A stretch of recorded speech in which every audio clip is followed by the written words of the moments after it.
ollaan Top of the Scandinavia. Siellä näkyy aurinko, tuolla näkyy huippu. Ihan sinne en päässyt, mutta keli on vähän perseestä.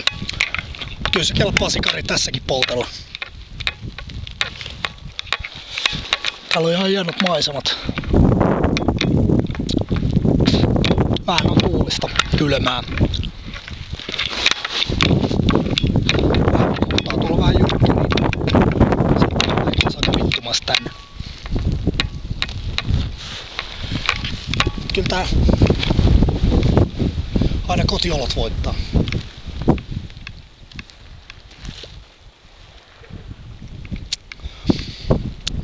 Mä taidan lähteä polttaa tän loppuun tonne alas, ottamaan vähän konjakkia ja